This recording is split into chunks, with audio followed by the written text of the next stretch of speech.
নবনীরদনিন্দিত কান্তিধারম রসসাগর নাগর ভূপবরং। ओम नमो भगवते वासुदेवाय। ओम नमो भगवते वासुदेवाय। ओम नमो भगवते वासुदेवाय। ओम नमो भगवते नारायणं नमस्कृत्यं नरं चैव नरोत्तमं देवीं सरस्वतीं व्यासं ततो जयमुदीरयेत्। नष्टप्रायेषु अभद्रेषु नित्यं भागवत सेवया भगवते उत्तम श्लोके भक्तिः भवति नैष्टिकी। कृष्णाय वासुदेवाय देवकी नंदनाय च नन्दगोपकुमाराय गोविन्दाय नमो नमः। मूकं करोति वाचालं पङ्गुं लङ्घायते गिरिं यत्कृपातमहं वन्दे परमानन्दमाधवं श्रीगुरुदीनतारिणं श्रीचैतन्य ईश्वरम्। हरि ओम। श्रीमद् भागवतम स्कंद 4 अध्याय 29 श्लोक संख्या 73 से करेंगे। श्लोक संख्या 73। अर्थे हि अविद्यमाने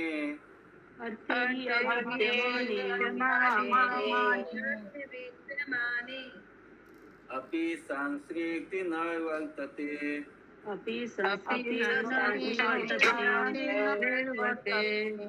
ध्यायतो विषयान्यस्य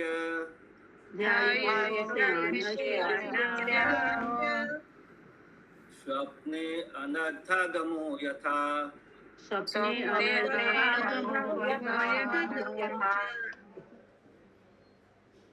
अनुवाद। जब जीव स्वप्न देखता है। एक बार सुषमा माता जी आप पढ़िए। हरे कृष्ण। अनुवाद। जब जीव स्वप्न देखता है तो वास्तव में इंद्रिय विषय उपस्थित नहीं रहते, किंतु पूर्व काल में किए गए इंद्रिय विषयों के संग के कारण वे प्रकट हो जाते हैं। इसी प्रकार अविकसित इंद्रियों वाले जीव का भौतिक रूप से अस्तित्व समाप्त नहीं हो जाता, भले ही वह इंद्रिय विषयों के संपर्क में न हो। ठीक है प्रभु जी। ठीक है। तात्पर्य। कभी कभी कहा जाता है कि बच्चा अबोध निर्दोष है, इसलिए वह पूर्ण रूप से शुद्ध है, किंतु वास्तव में तथ्य यह नहीं है। कर्मों के प्रभाव जो कि सूक्ष्म शरीर में सुरक्षित रहते हैं 3 क्रमागत अवस्थाओं में प्रकट होते हैं। बीज, मूल, कुटस्थ, इच्छा तथा फलोन्मुख, फलने के निकट। प्रकट अवस्था प्रारब्ध पहले से कार्यशील कहलाती है। चेतन अथवा अचेतन अवस्था में सूक्ष्म अथवा स्थूल शरीर की क्रियाएं भले ही प्रकट न हो, किंतु ऐसी अवस्थाएं मुक्त नहीं कही जा सकती। हरे कृष्ण। शिशु तो 3 तरह का अवस्था होता है, जो भी कर्मों का फल है जो 3 अवस्था में रहता है। एक तो जो बीज अवस्था में जो आगे जा करके फलित होने वाला है, एक जो इच्छा है, और एक है जो अभी फलने के निकट है। तो जिसमें से भी जो प्रकट है, मतलब जो अभी ठीक चल रहा है, वो है प्रारब्ध, जो पहले कार्यशील है। चेतन अथवा आप बड़ी माता जी।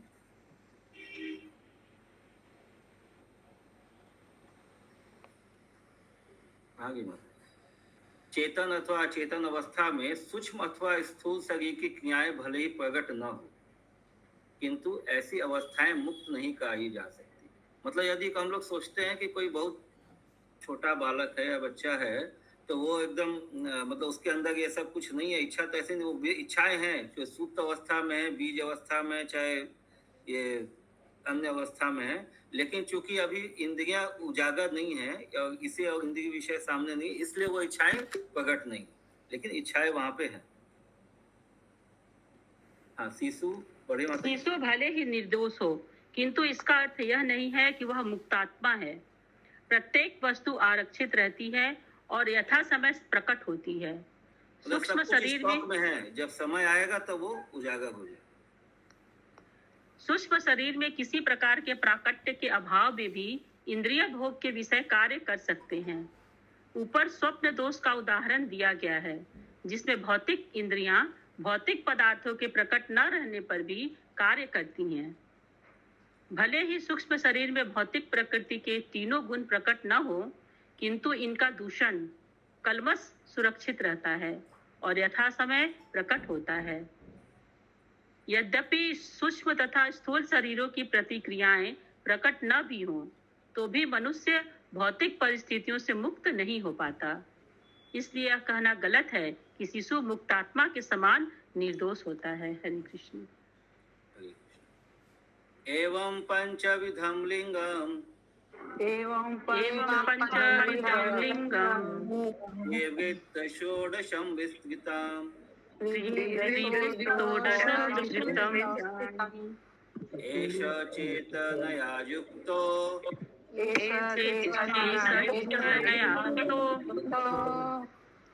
जीव इति अभिधीयते।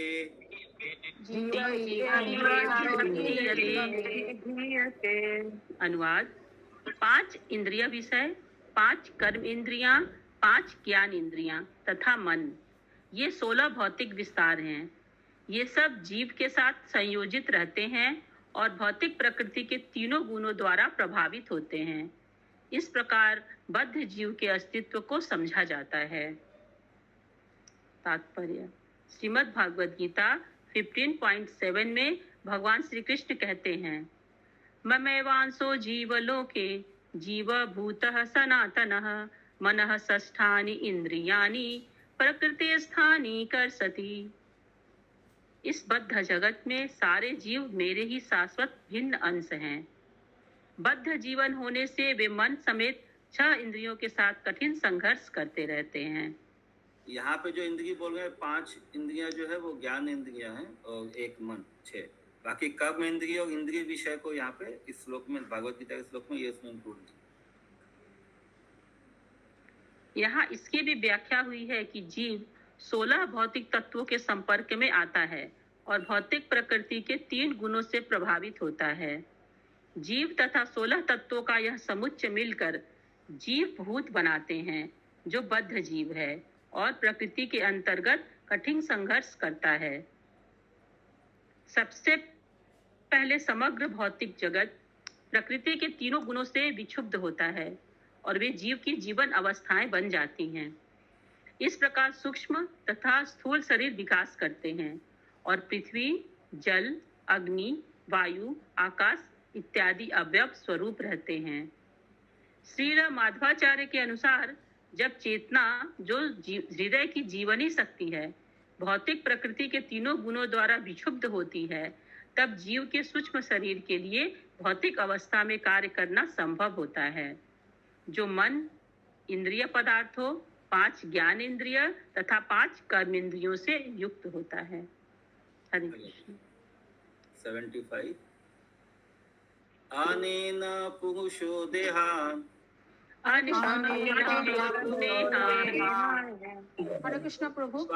उपादते विमुच्यति। हरे कृष्ण। शोकं भयं दुःखं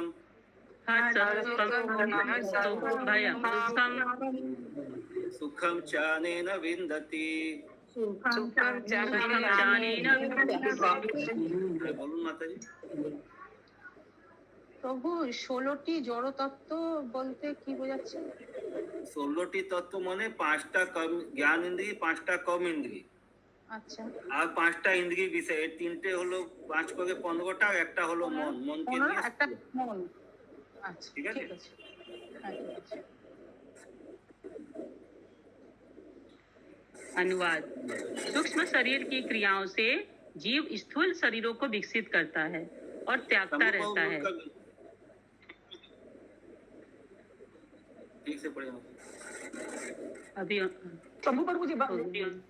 सूक्ष्म शरीर की क्रियाओं से जीव स्थूल शरीरों को विकसित करता है और त्यागता रहता है।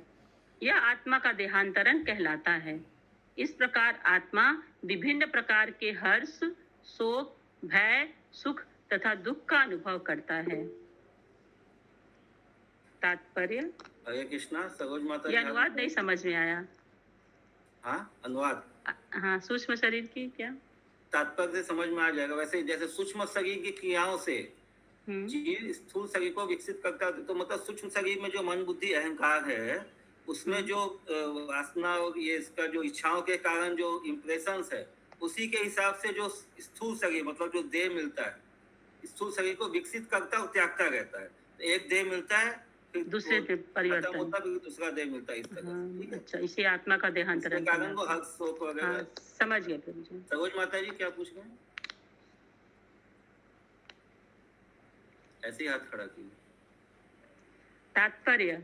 इस व्याख्या से मनुष्य स्पष्ट रूप से समझ सकता है कि मूलतः जीव का स्वरूप श्री भगवान के ही समान शुद्ध आध्यात्मिक था, किंतु जब मन इस भौतिक संसार में इंद्रिय तृप्ति की इच्छाओं से दूषित हो जाता है तो जीव भौतिक अवस्था में आ गिरता है, जैसा कि इस श्लोक में बताया गया है।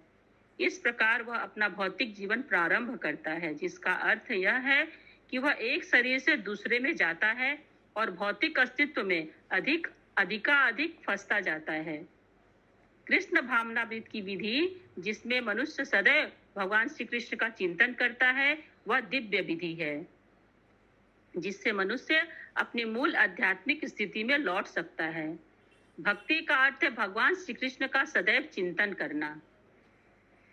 मन मना भव मद भक्तो मध्याजी माम नमस्कुरु मामे वैस्यसि सत्यम ते प्रतिजानो प्रियो असी में। सदैव मेरा चिंतन करो, मेरे भक्त बनो, मेरी पूजा करो और मुझे ही नमस्कार करो। इस प्रकार तुम निश्चय ही मेरे पास आओगे। मैं तुम्हें यह वचन देता हूँ क्योंकि तुम मेरे प्रिय मित्र हो। श्रीमद् भगवद गीता 18.65।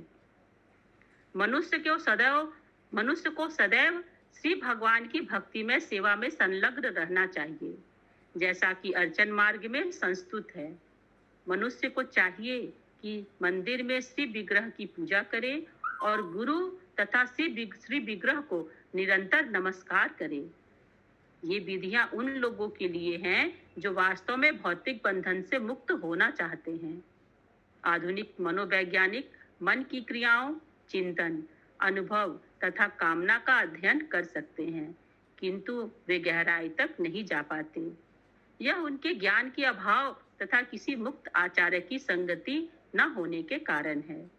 जैसा कि श्रीमद् भगवद गीता 4.2 में कहा गया है, एवं परंपरा प्राप्तम इमं राजर्षयो विदु कालिनेह महता योगो नष्टः परंतपः। इस प्रकार गुरु शिष्य परंपरा द्वारा यह परम ज्ञान प्राप्त किया गया और राजर्षियों ने इसे इसी विधि से जाना, किंतु कालक्रम में यह परंपरा खंडित हो गई, जिससे यह विज्ञान यथार्थ रूप में लुप्त हो गया प्रतीत होता है। तथा कथित मनोविज्ञानियों एवं दार्शनिकों के पथ प्रदर्शन में आधुनिक युग के लोग सूक्ष्म शरीर के कार्यों से अपरिचित हैं, अतः वे आत्मा के देहांतर का अभिप्राय नहीं समझ पाते। ऐसे विषयों में हमें श्रीमद् भागवत गीता के 2.13 प्रामाणिक कथनों को स्वीकार करना चाहिए। देहिनो अस्मिन् यथा देहे कौमारम यौवनम जरा तथा देहांतर प्राप्ति धीरस्तत्र न मुह्यति। जिस प्रकार बद्ध आत्मा को इस देह में क्रम से कुमारावस्था, यौवन तथा वृद्धावस्था की प्राप्ति होती है, उसी तरह मृत्यु होने पर उसे अन्य देह की प्राप्ति होती है। स्वरूप सिद्ध धीर पुरुष ऐसे परिवर्तन से सम्मोहित नहीं होता। जब तक सारा मानव समाज श्रीमद् भागवत गीता के इस महत्वपूर्ण श्लोक को नहीं समझ लेता, तब तक सभ्यता ज्ञान की ओर नहीं अपितु अज्ञान की दिशा में आगे बढ़ती जाएगी। हरे कृष्ण।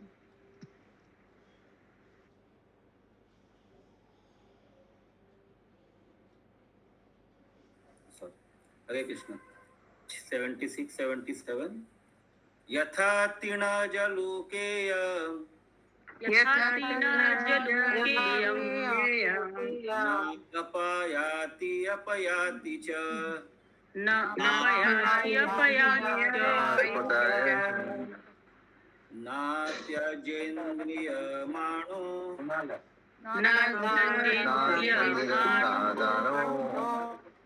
अपि वाग्देहाभियमतिञ्जन अपि प्राप्तिमतीं जन्म यावदन्यं न विन्देत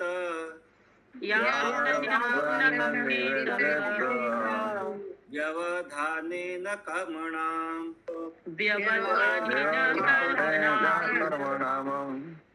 मन एव मनुष्येन्द्र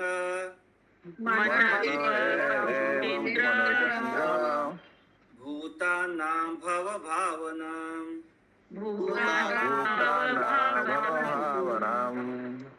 अनुवाद। इल्ली कीट विशेष एक पत्ती को छोड़ने के पहले दूसरी पत्ती को पकड़कर एक से दूसरी पत्ती में जाती है। इसी प्रकार जीव को अपना शरीर त्यागने के पूर्व अपने पूर्व कर्म के अनुसार अन्य शरीर को ग्रहण करना होता है। इसका कारण यह है कि मन सभी प्रकार की इच्छाओं का आगार भंडार है। तात्पर्य: भौतिक कार्य में अत्यधिक लिप्त जीव भौतिक शरीर के प्रति अत्यधिक आसक्त रहता है। यहाँ तक कि मृत्यु के समय भी वह अपने वर्तमान शरीर के विषय में तथा उस शरीर के संबंधियों के बारे में सोचता रहता है। इस प्रकार वह देहात्म बुद्धि में इतना लीन रहता है कि मृत्यु के क्षण तक भी अपने वर्तमान शरीर को छोड़ना नहीं चाहता। कभी कभी ऐसा देखा जाता है कि कोई व्यक्ति मृत्यु के पूर्व अनेक दिनों तक मूर्छा अवस्था में रहता है।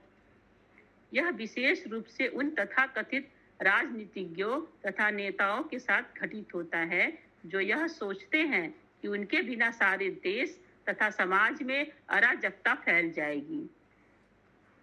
यही माया कहलाती है। राजनीतिक नेता अपना राजनीतिक पद छोड़ना नहीं चाहते। उनका या तो किसी शत्रु के द्वारा बंद कर दिया जाता है या फिर मृत्यु उन्हें मिटा देती है। उत्तम व्यवस्था द्वारा जीव को दूसरा शरीर प्रदान किया जाता है, किंतु वर्तमान शरीर के प्रति उसकी आसक्ति के कारण वह दूसरे शरीर में जाना नहीं चाहता। अतः उसे प्राकृतिक नियमों के द्वारा दूसरा शरीर स्वीकार करने हेतु बाध्य किया जाता है। प्रकृते क्रियमाणानि गुणैः कर्माणि सर्वशः अहंकार विमूढ़ात्मा कर्ताहम इति मन्यते। भौतिक प्रकृति के 3 गुणों के अधीन मोहग्रस्त जीव अपने आप को उन समस्त कार्यों का कर्ता मान बैठता है जो वास्तव में प्रकृति द्वारा संपन्न किए जाते हैं। श्रीमद् भागवत गीता 3.27। भौतिक प्रकृति अत्यंत प्रबल है और भौतिक गुण, किंतु जब यह शुकर का शरीर धारण करना पड़ेगा तो वह वर्तमान शरीर को त्यागना नहीं चाहता। अतः वह मृत्यु के पूर्व अनेक दिनों तक मूर्छा में पड़ा रहता है। अनेक राजनेताओं की मृत्यु के समय देखा गया है।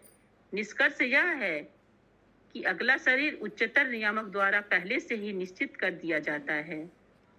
जीव तुरंत ही वर्तमान शरीर को छोड़कर दूसरे में प्रवेश कर जाता है। कभी कभी वर्तमान ये जो अभी उदाहरण बताएं प्रभुपाद जी, ज्यादातर नेताओं या उन लोगों के लिए है, मतलब उनके साथ ऐसा हो सकता है। ये मतलब नहीं कि खाली उन्हीं के साथ होगा, जिनका भी ज्यादा आसक्ति रहेगा उनके साथ ऐसा हो सकता है, क्योंकि वो दूसरे इस शरीर को छोड़ के दूसरे शरीर में जाना नहीं चाहेंगे। तो वो जो बताया ना कि कोमा में या बहुत देर तक मूर्छा में रहते हैं जो लोग मृत्यु के समय, तो इस तरह का केसेस में ऐसा होता है। हाँ पढ़िए मतलब। कभी कभी वर्तमान शरीर में जीव अनुभव करता है कि उसकी अनेक इच्छाएं पूरी नहीं हो पाई हैं। जो अपने जीवन के प्रति अत्यधिक आसक्त होते हैं उन्हें प्रेत शरीर में रहना पड़ता है और दूसरा स्थूल शरीर धारण करने को नहीं दिया जाता। यहाँ तक कि प्रेत शरीर में भी वे अपने पड़ोसियों तथा संबंधियों को तंग करते रहते हैं। ऐसी स्थिति का मुख्य कारण मन है। मन के ही अनुसार विभिन्न प्रकार के शरीर उत्पन्न होते हैं और जीव को उन्हें ग्रहण करना पड़ता है। जिसकी पुष्टि श्रीमद् भागवत गीता 8.6 में हुई है। यम यम वापि स्मरन् भावं त्यजन्ते कलेवरं तम तम वेत्ति कौन्तेय सदा तद्भाव भावितः। शरीर छोड़ते समय मनुष्य जैसी अवस्था का स्मरण करता है उसे ही वह निश्चित रूप से प्राप्त करता है। अपने शरीर तथा मन में मनुष्य चाहे कुत्ते की तरह या ईश्वर की तरह सोच सकता है और उसे अगला जीवन उसी के अनुसार मिलता है। इसकी व्याख्या श्रीमद् भागवत गीता 13.22 में की गई है।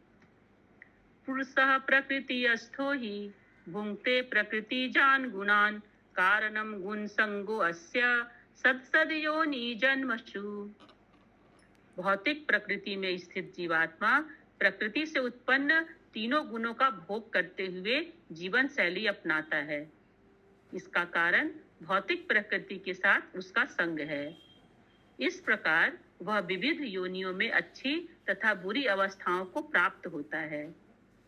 जीव भौतिक प्रकृति के गुणों के संग के अनुसार ही उत्तम या अधम शरीर में देहांतर करता है। यदि वह तमोगुण का संग करता है तो उसे पशु या अधम व्यक्ति का शरीर प्राप्त होता है, किंतु यदि वह सत्वगुण या रजोगुण का संग करता है तो उसे तद अनुसार शरीर प्राप्त होता है। इसकी पुष्टि श्रीमद् भागवत गीता 14.18 में भी हुई है। ऊर्ध्वं गच्छन्ति सत्वस्था मध्ये तिष्ठन्ति राजसाः जघन्य गुण वृत्तियस्था अधो गच्छन्ति तामसः। जो लोग सतोगुणी हैं वे क्रमशः उच्च लोकों को जाते हैं, जो रजोगुणी हैं वे पृथ्वी लोक पर रह जाते हैं और जो तमोगुणी हैं उनका नरक लोकों को अधः पतन होता है। जीव की संगति का मूल कारण मन है। यह महान कृष्ण भावनामृत आंदोलन मानव समाज के लिए सबसे बड़ा वरदान है, क्योंकि यह भक्तिमय सेवा के द्वारा सबको भगवान श्री कृष्ण के विषय में निरंतर चिंतन करने की शिक्षा देता है। इस प्रकार जीवन के अंत में मनुष्य भगवान श्री कृष्ण की संगति को प्राप्त कर सकता है।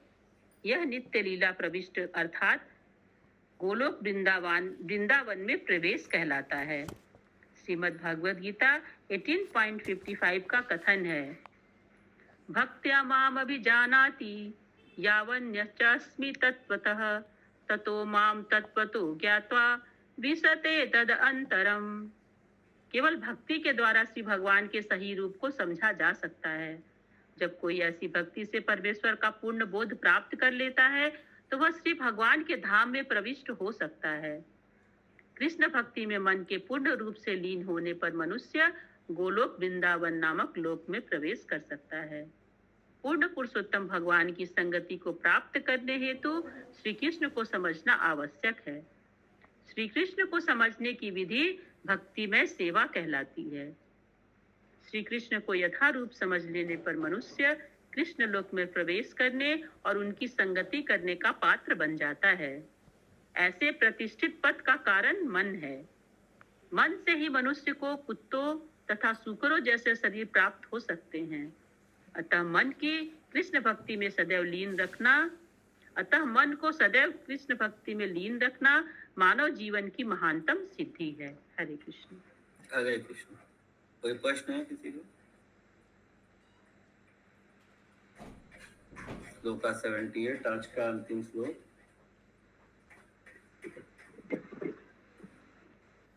यदाक्षे च गीतां ध्यायन्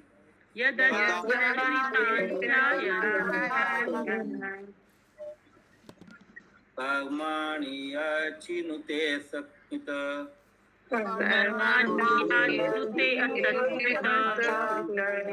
सति कर्मण्य विज्ञायां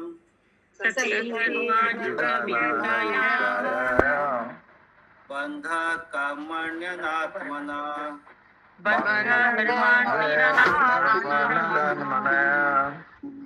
अनुवाद। जब तक हम इंद्रिय सुखों को भोग करना चाहते हैं तब तक हम भौतिक कार्यों की सृष्टि करते रहते हैं। जब जीव भौतिक क्षेत्र में कर्म करता है तो वह इंद्रियों को भोगता है और ऐसा करने से वह भौतिक कर्मों की एक और श्रृंखला को जन्म देता है। इस प्रकार जीवात्मा बद्ध आत्मा के रूप में जकड़ जाता है। तात्पर्य: सूक्ष्म शरीर में रहते हुए हम इंद्रिय तृप्ति हेतु अनेक योजनाएं बनाते हैं। ये सारी योजनाएं मन में बीज रूप में अंकित होती रहती हैं। बद्ध जीवन में जीव एक के बाद एक अनेक शरीरों की श्रृंखला को जन्म देता है। यह कर्म बंधन कहलाता है, जैसा कि श्रीमद् भगवद गीता 3.9 में कहा गया है।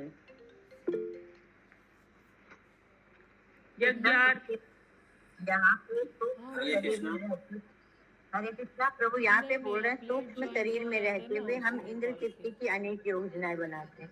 हम सूक्ष्म शरीर में वही हम भी वही पढ़ गए हैं कि कुछ गड़बड़ तो नहीं।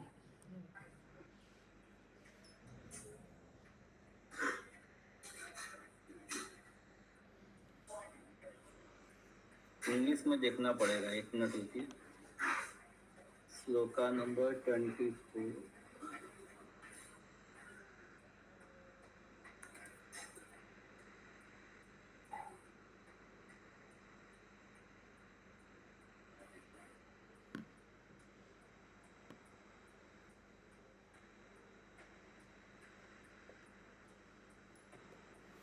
हरे कृष्ण प्रभु, मनुष्य जितनी इच्छाएं करता है वो सभी पूरी होती हैं।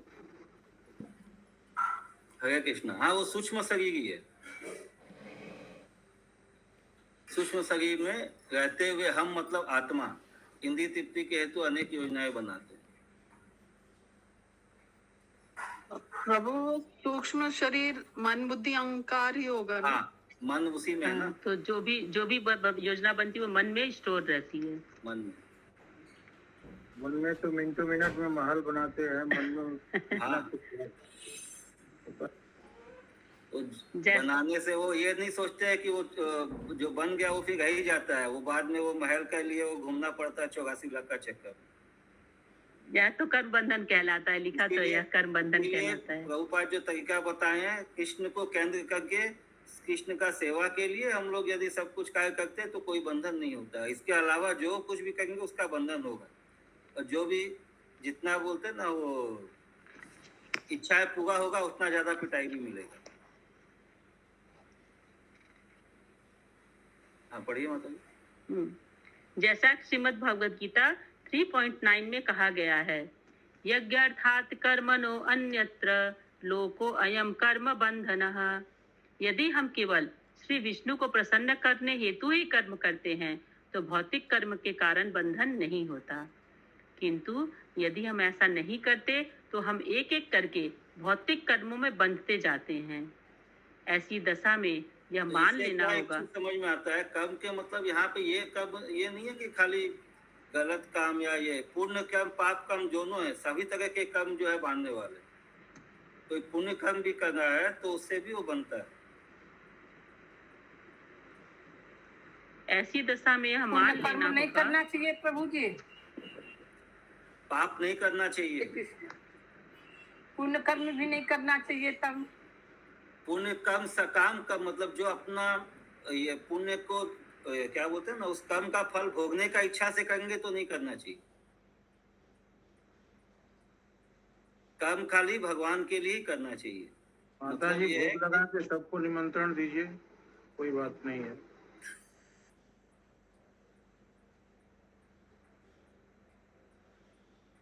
पुण्य कर्म नहीं करना चाहिए ऐसा स्टेटमेंट नहीं दे सकते हैं। पाप कर्म करना नहीं चाहिए ये बोलना चाहिए। पुण्य कर्म आप यदि ये सोच के कर रहे हैं कि भैया पाप नहीं करेंगे खाली पुण्य करेंगे तो उससे स्वर्ग मिलेगा, लेकिन स्वर्ग तो इसी लोक में है, वो भी बांधने वाला है। पुण्य कर्म को भोग करके फिर पृथ्वी पे आना हो। हाँ, उस भोग खत्म हो जाएगा फिर नीचे गिर जाएंगे, फिर वापस इसी चक्कर में फंसेंगे। कंटिन्यू कीजिए। यदि हम केवल श्री विष्णु को प्रसन्न करने हेतु ही कर्म करते हैं तो भौतिक कर्म के कारण बंधन नहीं होता। किंतु यदि हम ऐसा नहीं करते तो हम एक एक करके भौतिक कर्मों में बंधते जाते हैं। ऐसी दशा में यह मान लेना होगा कि चिंतन, अनुभव तथा इच्छा से हम भावी भौतिक शरीरों की सृष्टि करते रहते हैं।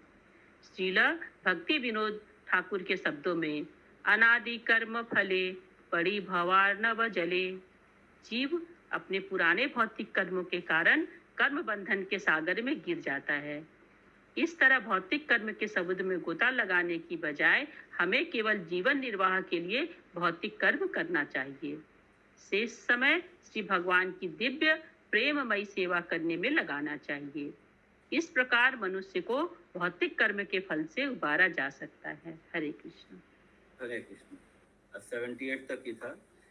श्रीमद् भागवत पुराण की जय जय की जय। जय जय जय जय। जय।